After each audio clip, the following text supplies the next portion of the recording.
Jake Parson. Well, by golly, it's good to see you. I figured you might feel like that. Yeah.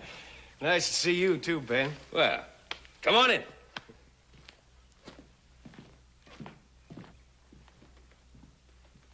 Not many days happen like this, Ben. I figure man ought to enjoy them while he can. Yeah. Like it says in the good book, it ain't what a man's got, it's his begats that counts. Well, Jake, I agree with you there. I guess we're lucky to have our children. You're right. Come into this world with nothing, we go out with nothing. Yeah. What's reason for man's existence if it ain't to look out for his kids? Very little, I guess. Well, I've been blessed that way. 2 strapping boys, and a girl. Of course, the boys have given me some trouble. But not my Mary. She's as good as they come. I agree with you, Jake. She's a mighty fine girl. Sometimes I used to think that the only thing that could raise on my land was a ruckus. 2 years without rain or grass. And when the grass came, fire and rustlers. Well, you've had your share of hard luck, Jake. There's no denying. The Lord's will. Keep working hard and sweating. And things get better. I'm going to send 600 head of cattle to market this year. 600 head? Well, by golly, Jake, that's wonderful. Ben, I want to do my share for the young'uns. Well, every father should. You got good land to spare, I got cattle. And together we can scrape 'em up a nice little spread. Start 'em in right. Yeah. My Mary and your little Joe. Been hoping that'd happen. I'm purely happy it did. Jake, I don't rightly know what you're aiming at. Well, now, a church wedding would have been more to my taste, and a barbecue and a dance after, but... I finally tracked that sorrel down, Fun. How you doing, Mr. Parsons? Well, little Joe, how's Mary? Mary? Joe, sit down. It was bad enough for Mary to elope, but the least you could do would be to bring her back afterwards so we could help celebrate. Hey, Mary eloped, huh? Who with? Oh, now, little Joe, I know about you young'uns. I couldn't be happier. Jake believes that you eloped with his daughter, Mary. Me? Oh, well, heck no, sir. I didn't elope with anybody. Now, little Joe, there's no need to lie about it. Well, I'm not lying. I haven't even seen her. Mary told me and the boys that you're going to take her on a picnic yesterday. Me? Yes, you. She drove out in a buggy to meet you a little after noon. And she ain't been back since. Now, if you didn't elope, suppose you tell me where she was all last night and where she is now. Well, I don't know. I told you I haven't seen her. Where was he last night? My son is old enough to answer for himself. Well, you know where I was. I was out looking for that sorrel. Got late, so I camped in Buckhorn Flats. It's your answer, Jake. Where is she? And look, all I can tell you is the truth. I didn't see her. If she went on a picnic with someone, it wasn't me. Jake. She said she was going with you? Well, you must have heard her wrong. She says you've been courting her for 2 months. You deny that? I have to because it isn't true. You calling my Mary a liar? No, sir. I'm saying there must be some mistake. Appears to me there is some kind of mistake. Some bad mistake. Appears to me, too, there's going to be a wedding when my Mary comes home and tells me the truth about all this. Jake, I know you're upset, but my son doesn't lie. Neither does my Mary.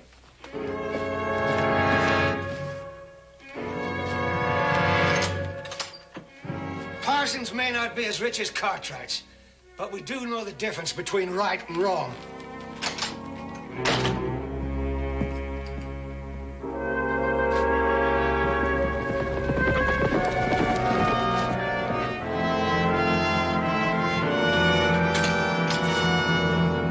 We found Mary, Pa.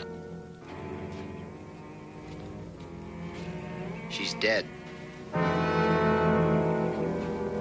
The buggy was near Indian Leap. Her body was at the bottom of the cliff.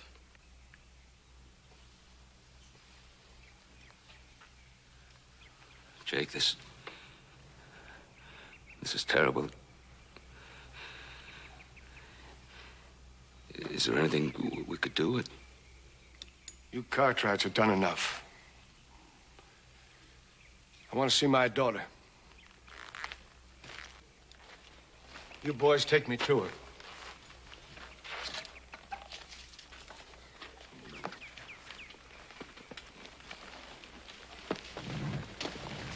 We'll be back.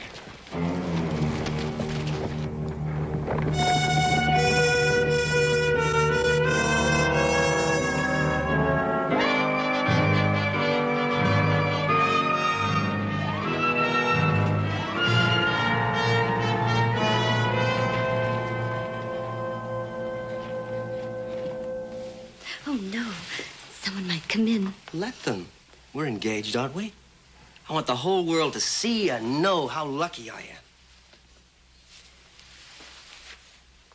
Dolly, do you think the governor will be at the reception? I don't know. That's the 10th time you've asked me that. Does it really matter that much? Well, of course it does. I want to meet him. Contacts like that are very important in the legal profession. Jerome, can't you ever forget business? Sweetheart, I didn't have the start that your father did. If I want to be worthy of you, I've got to make every moment count.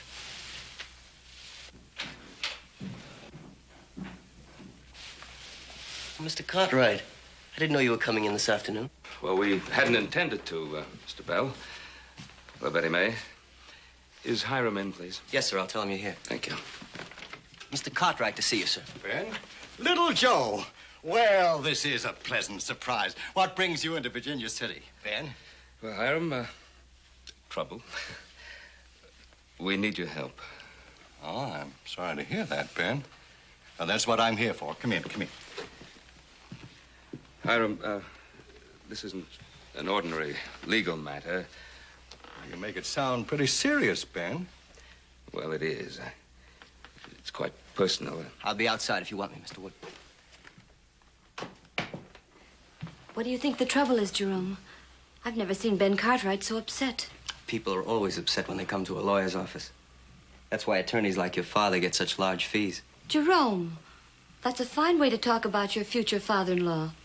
If you worked as hard as he does... Darling, I would. But every hour I work is an hour away from you. We'll try working for an hour anyway. I'll be back at 2. We can leave for the reception from here. I'll be waiting for you. Ben, I can understand your concern about this, but I don't see what you got to worry about. If little Joe is chasing a horse in Buckhorn Flat all day, there's no way he can be implicated in the death of this girl. Well, maybe not legally, but Jake Parson and his boys think he is Well, implicated. Ben, it was a terrible tragedy. They were overwrought. Well, I can understand that, but I don't want my son gunned down by someone taking the law into his own hands. Don't you worry about the Parson boys, Pa. I can take care of them. You'll do no such thing. You'll go to the sheriff and give him a full account of your whereabouts these last few days. And, Ben, you tell him what transpired between Jake Parson and yourself. That way, any protecting that needs to be done will come from the law. Well, all right, Hiram. Came to you for advice, if that's what you think we should do. That's what you should do. Well, Roy Coffey will know how to handle it. Yeah. No, Sheriff Coffey's not in town. He's in Carson City on that wrestling case. Oh, yeah. New deputy, Rick Conley, I think, is in charge. You think that'll make any difference, Hiram? I haven't had a chance to get acquainted with Deputy Conley. But just to make sure, I'll send Jerome along with you to see that your statements are taken down properly. Thank you. Jerome, will you step in, please? Yes, sir. Jerome, I want you to go to the sheriff's office with Ben and little Joe. They're going to make a statement. And I want you to protect their interest and see that it's recorded correctly. Do you want that taken care of immediately, sir? You know, Betty May and I do at the reception. Well, that'll have to wait. Of course. Is this Ponderosa business? Well, not exactly. Little Joe's going to make a statement as to his whereabouts at the time of Mary Parsons' death. Mary Parson? I hadn't heard. Her body was found at the bottom of Indian Leap. In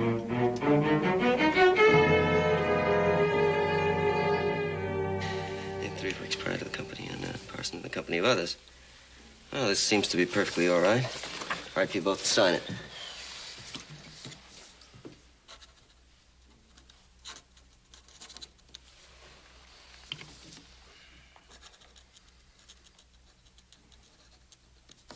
Just witness it.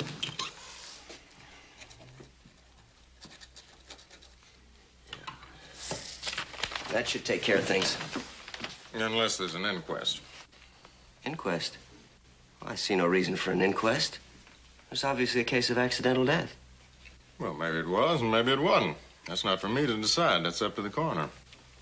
Well, I feel that an inquest would be completely out of order in a case like this.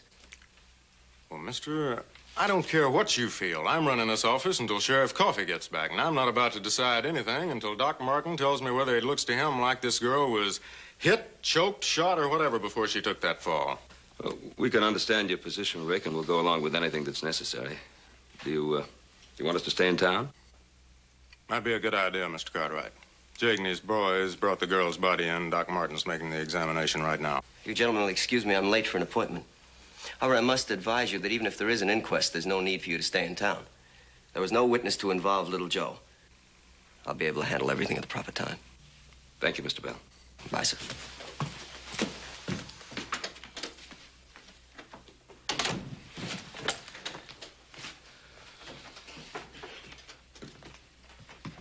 He's right, Mr. Cartwright. I can't keep you in town unless you want to stay. Well, we'll stay in town until after the doctor's made his examination. We'll be in his office if you need us. All right, sir.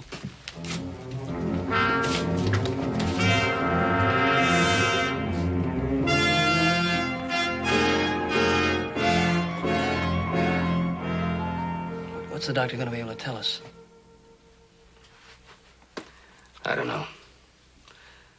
The more information we have, the better we'll be able to reason with Jake Parson. Well, that girl fell to on her feet. I don't see how they could tell anything.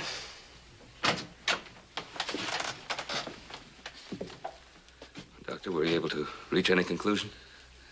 There's one conclusion that was easy to reach. What was that? Every bone in her body was broken. Was there anything to indicate that, well, it was anything but an accident? Not specifically. Well, then it was an accident, then. Could have been. Or it could have been suicide. Suicide? What makes you say that? She wasn't married, was she? Well, you know she wasn't. She should have been.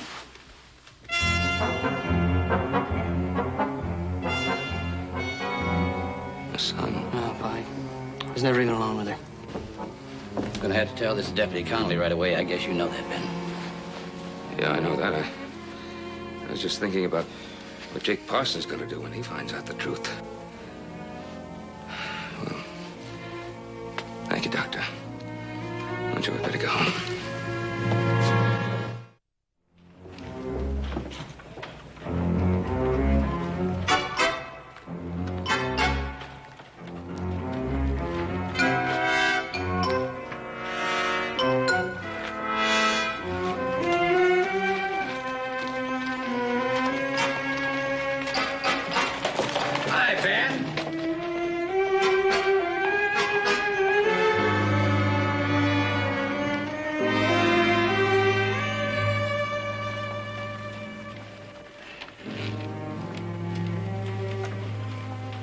Hello, John. Oh, hello, Doc. What's got into Ben Cartwright? You little Joe went by me like I was a rock in the road. Oh, it's nothing personal, I'm sure. They're concerned about Mary Parson being found dead. Mary Parson dead. When was this? Our brothers found her body yesterday. Happened the day before, though. The day before. I saw her that day around noon. Where'd you see her? Why, right on the road to Indian Leap. Must have happened right after I saw them. Them? You mean there was somebody with her? Sure there was. She was with little Joe Cartwright. I even waved to them when they went by. You sure you saw her with little Joe Cartwright? Don't you think I know little Joe when I see him? Well, you'd better be sure, because you're going to have to tell that to Ben Cartwright. Tell Ben Cartwright why? Because as soon as you've signed a statement to that effect and everything's legal, you're going with me out to the Ponderosa to arrest little Joe for murder. Doc, you better witness this. All right. Mr. Hardner?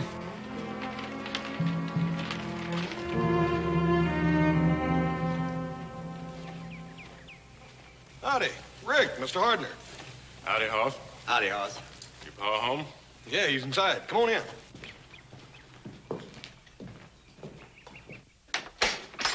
Come on in, man.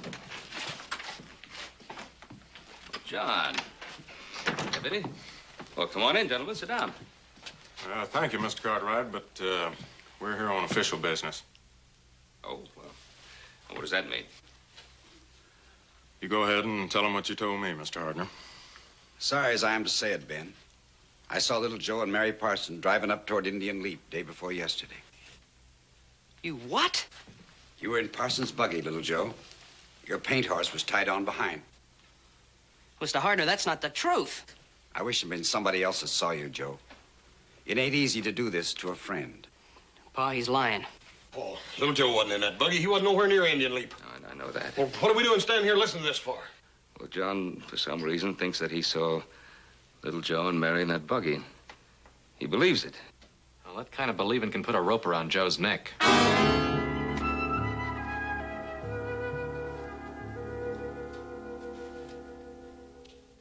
And you still say that you weren't there. Of course, I say it. I wasn't within 20 miles of that place. All right. Comes down to your word against Mr. Hardner's. In a case like that, a jury's going to have to decide it. I'm sorry, Joe, but I'm going to have to take you in.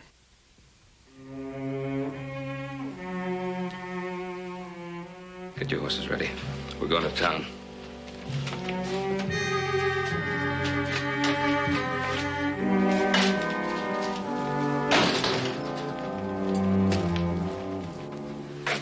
We believe you, boy.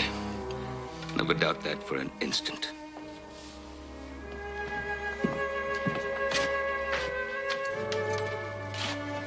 I'll take that, Joe.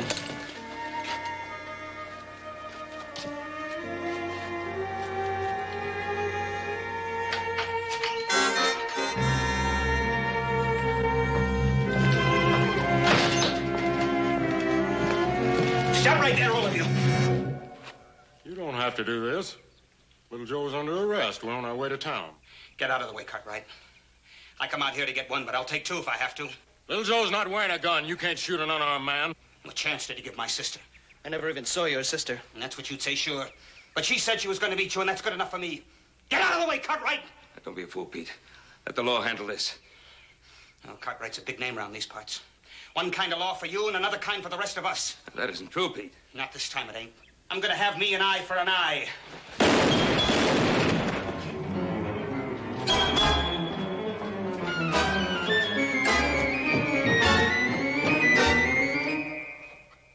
You ain't out of the woods yet, Cartwright. Wait till my pa and brother hear about this.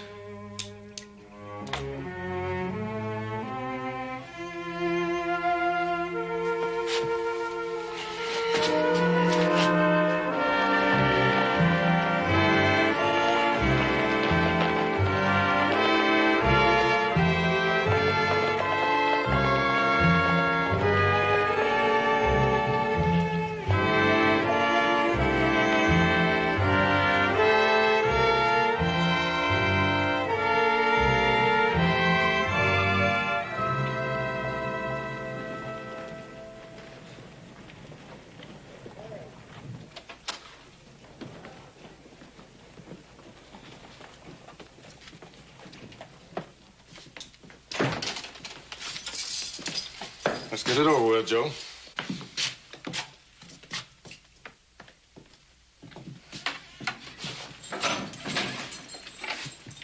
Well, I'll say it again. I wasn't within 20 miles of Indian Leap.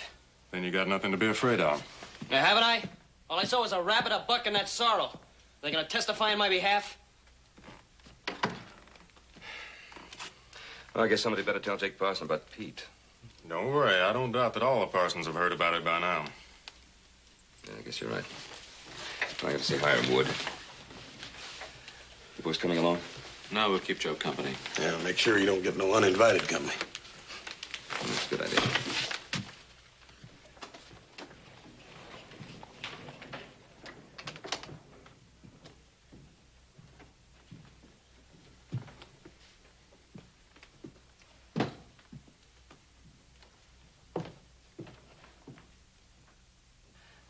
I didn't want to hurt Pete, but I just couldn't let him kill somebody in cold blood, could I? I had to shoot. Of course you did, Ben. Of course you did.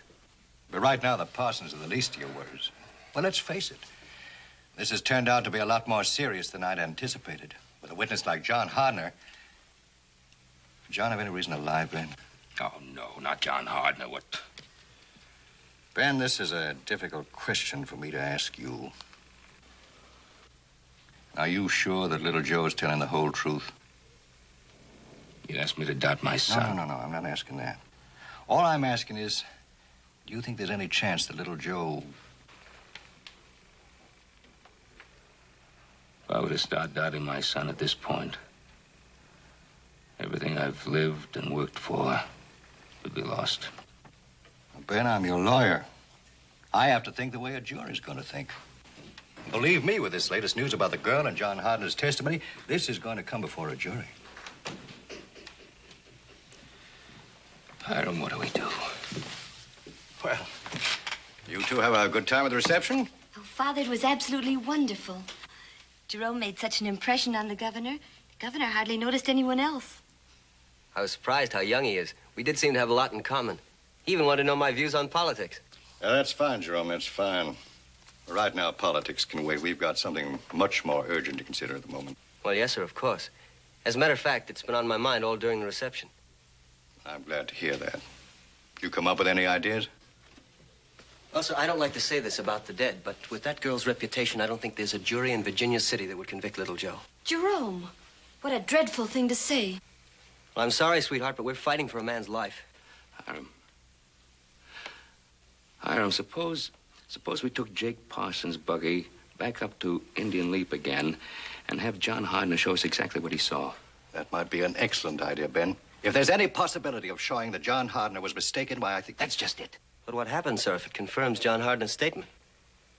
Then we'll have no case at all in court. No, sir, I think we've got to fight this out on the basis of the reputations of that girl and Mr. Cartwright's son. Mr. Bell, we are going on the assumption that little Joe is innocent. Yes, sir, of course. I'm just pointing out that legally we might be taking unwarranted risk. You've got a point there, Ben. There would be some risk involved. It's a risk I'm perfectly willing to take.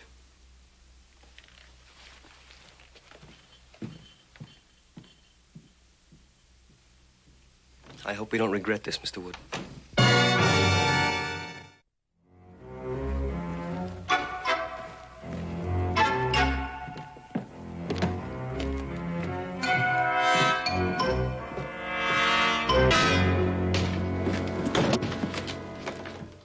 I want the man that shot my son.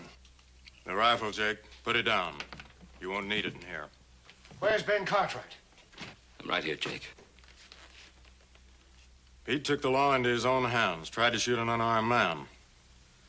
Mr. Cartwright did the only thing he could do in self-defense. It's true, Jake. I saw it. Hardner, seems to me like you jumped the fence. You was going to testify little Joe was with my Mary. Now you're siding with Cartwright's. I'm not siding with anybody. I saw little Joe and Mary up at Indian Leap. I'll say it under oath. I also saw Pete trying to shoot an unarmed man. I'll swear to that, too. I had no choice. I'm sorry it happened, Pete. One of mine dead, one shot. And all I hear anybody say is, I'm sorry. There's one thing we can do, Jake. We can take your buggy up to Indian Leap again in the morning. Why? So John Hardner can show us where he was when the buggy passed him. We can all get a good look at what he saw. Hardner says he's seen little Joe. You want him to change his mind? My son's life is at stake. I'm just trying to get at the truth. All I'm thinking about is my daughter was killed. And your son did it. Well, now, supposing it wasn't little Joe. Suppose it was somebody else. Wouldn't you want to know who it was? All right, boys. We'll give him that chance. But if we find what I think we will, there won't be no need of holding a trial.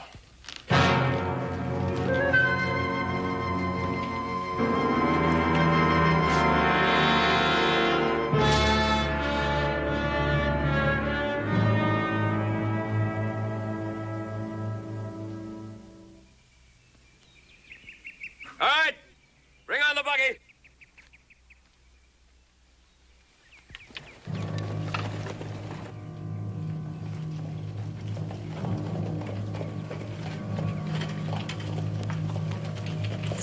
Hold it.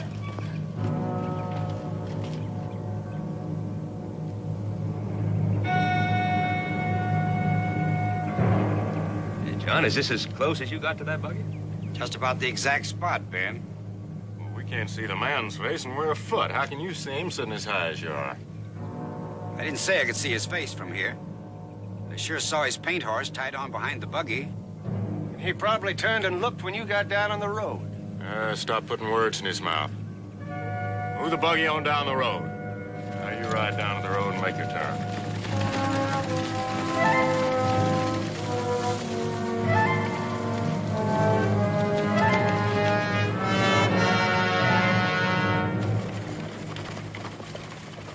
I remember. Now I can tell you how I knew it was Little Joe. When the buggy made the curve, the man had his foot on the dash. I could see his leg. What does that prove? When did you see his face? I didn't have to see his face. His leg was enough. He was wearing his gun tied down to his left leg. That's how I knew it was Little Joe.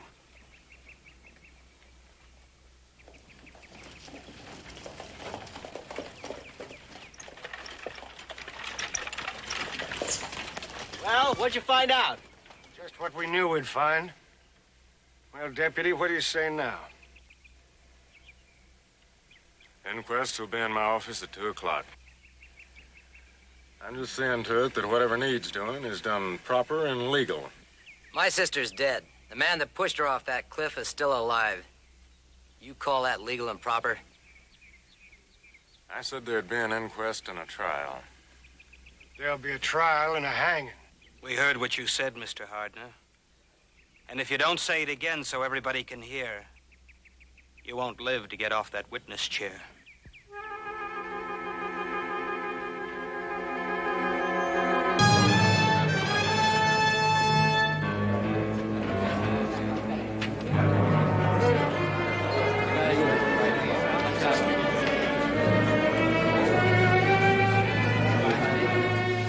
Thank you very much, Mr. Hardner.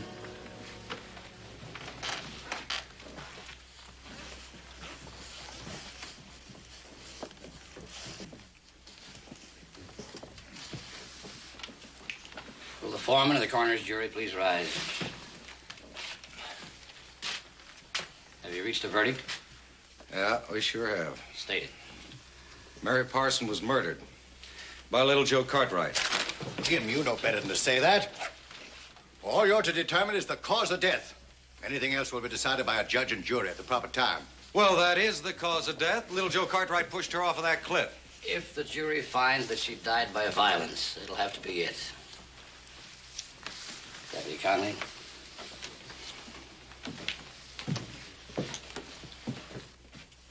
Joseph Cartwright, you're hereby bound over to stand trial for the murder of Mary Parson.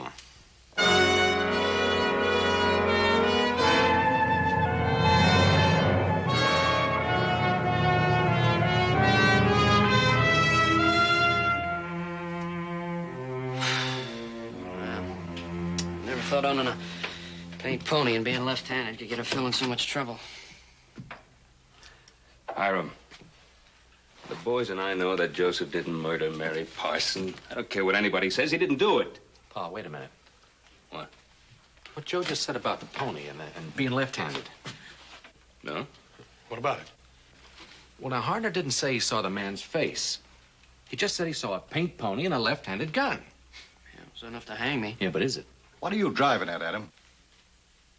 Well, why would Mary Parson tell her father that she was going out with Little Joe when we know that she wasn't? Yeah. Why would she, Paul? Well, obviously because she didn't want her father to know that she was going out with whoever it was. Yeah, and whoever it was must have a left-handed gun and a paint pony, right? How about that, Hiram? Fine, but how do we prove it? Well, first, let's find this whoever it was. Hoss, you check with the harness makers. Adam, check the livery stables. Right. Hiram, I don't know why we didn't think of this before. Ben, if this works, I'll get Jerome Bell working on it right away.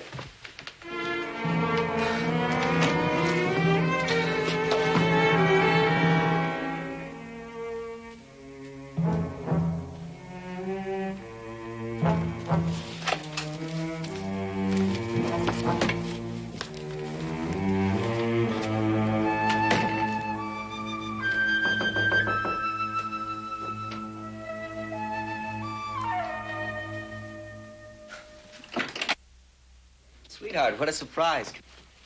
I really shouldn't be here, but I wanted to talk to you. And Papa said you'd be here working. I'm glad you're here. I'm always glad to see you.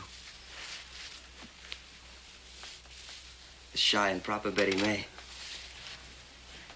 All these books. Do you have to go through them all? I'm planning little Joe's defense. Or trying to. If I had it my way in the first place, we'd be in a lot better shape. Jerome, I'm sure Father knew what he was doing. I hope he lets me take over this case. I feel I can do as well as any man alive in that courtroom. But I have to win your father over first. Sweetheart, you could help me with that. This is such an important case, Jerome. Little Joe's life's at stake. That's what I mean. If I win this case, I'll be the most sought-after lawyer in Virginia City. We can get all the things that we've planned for. Your father will take me on as a full partner and... well, who knows? If the governor was a lawyer, that's the way he started. Of course, Jerome. I'm sure all those things will come in time. But right now, we must be thinking about little Joe. Thinking isn't enough. The evidence clearly indicates his guilt. Well, I don't think he's guilty. But it's what I can convince the jury of that counts. Well, I can't believe he's guilty. Jerome, I don't believe he'd push anyone off a cliff. Given sufficient provocation, any man can commit a murder. That's not my definition, sweetheart, but you'll find it in any legal text just the same.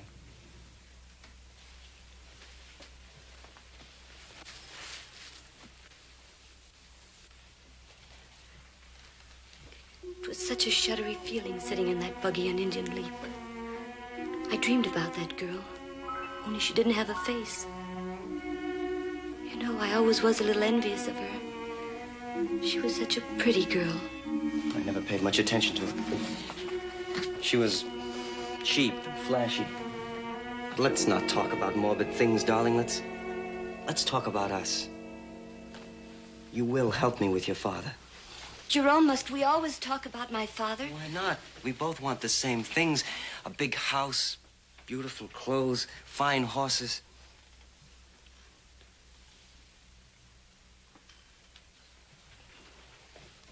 I just want happiness. I just want...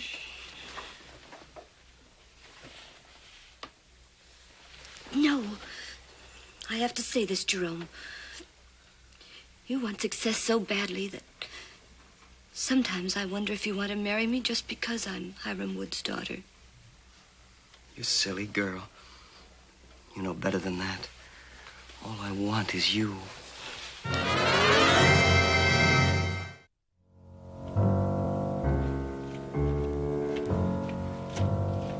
Cartwright, I'd like a word with you.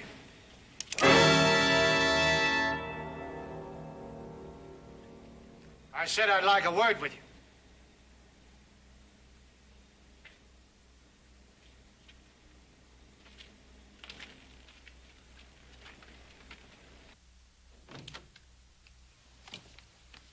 Well, to what do I owe this unexpected pleasure, huh?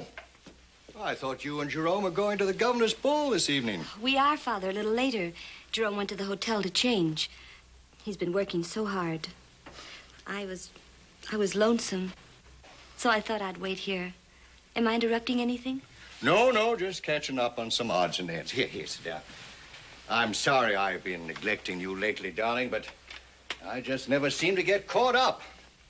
Now this nasty business with the Parson girl has to come up. I know, Dad. It's been a strain on Jerome, too. I wish you both could slow down. Now you sound just like your mother used to. I can't imagine Mother ever scolding you about anything. She was a wonderful woman. Wonderful woman. I just hope that you and Jerome will have the happiness your mother and I had. Of course you will. I hope so, Dad. Well, you don't have to sound so desperate about it. Dad, we don't have to lie to one another. Most girls my age are married 5 years and have a family. I'm not the prettiest girl in town, and I just don't want to make a mistake.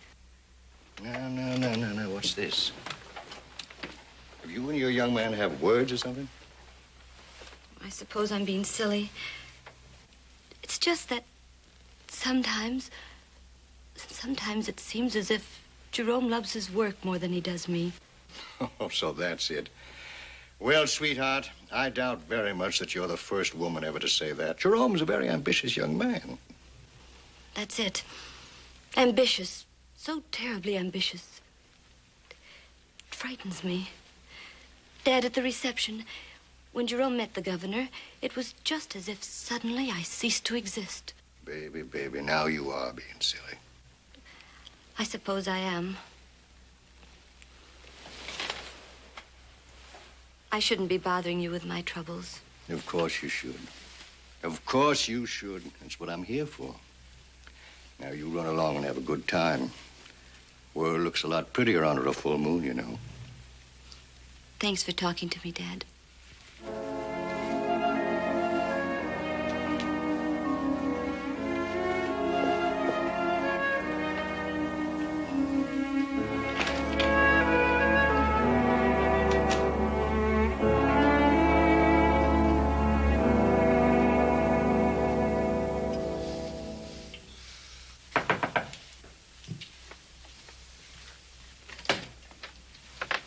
Betty May, what are you doing here? Is anything wrong? No, there's nothing wrong. I just wanted to see you. You shouldn't have come here. Why? I'm in love with you. I was lonesome. Someone might have seen you. You know how the gossips are in this town. Let them talk. I'm not ashamed of my love. Are you? Of course not. I just didn't want you to see how I live. I'll be with you in a moment.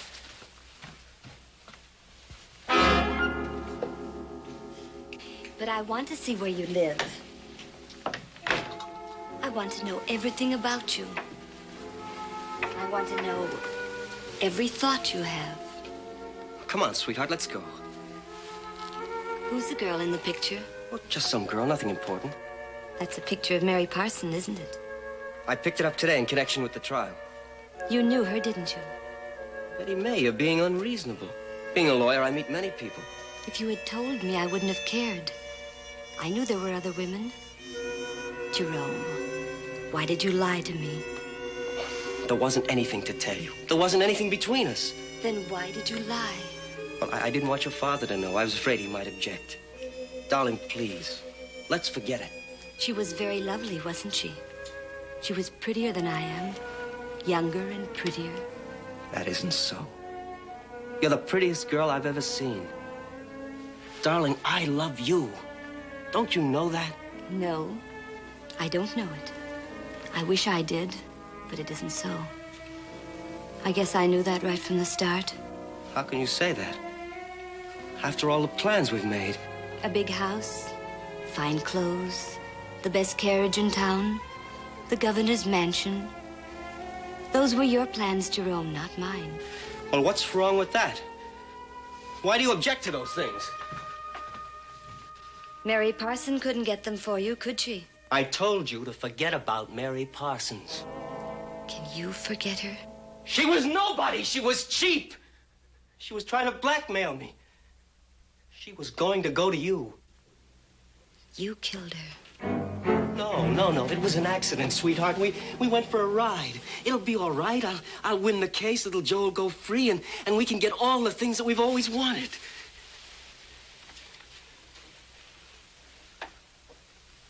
What are you going to do? I'm going to tell my father. Betty May, I couldn't let you do that. I couldn't let you do anything like that.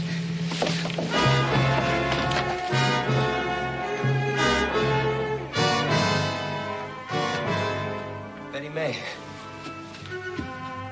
Betty May.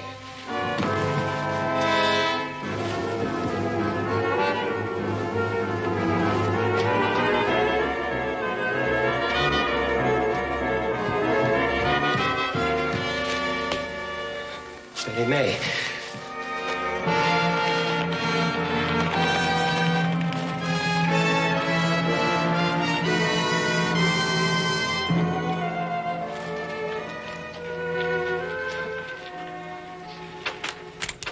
Right there, Cartwright. Don't move.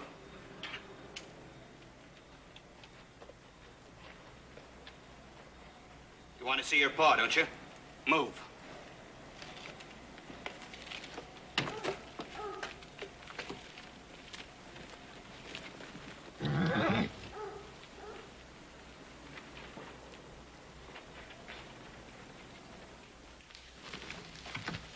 What's this all about, Pa?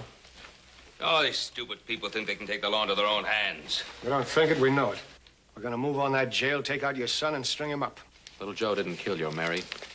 We got the proof. There's a bill of sale for a paint pony. Let's see. Here's one for a left-handed holster signed by John Solly. Jerome Bell. That's right. Do you believe us now, Jake? I hope this ain't a Cartwright trick. All right. We're gonna pay a visit to Mr. Jerome Bell. All right, boys.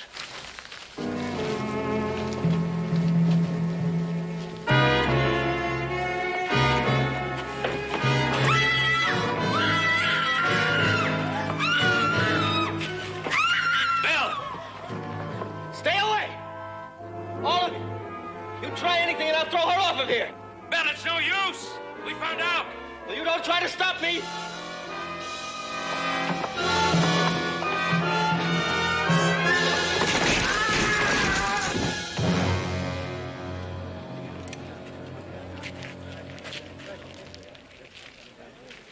You better go to your daughter.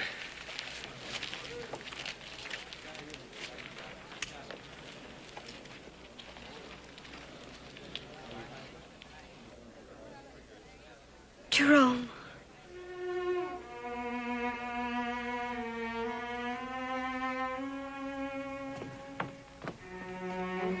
Betty May, it's all right. It's all right.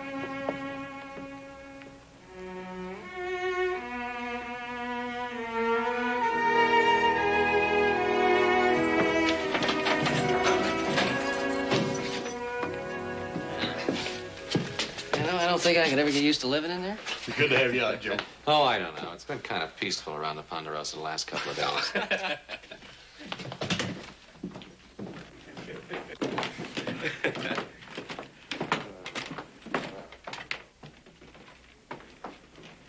Little Joe.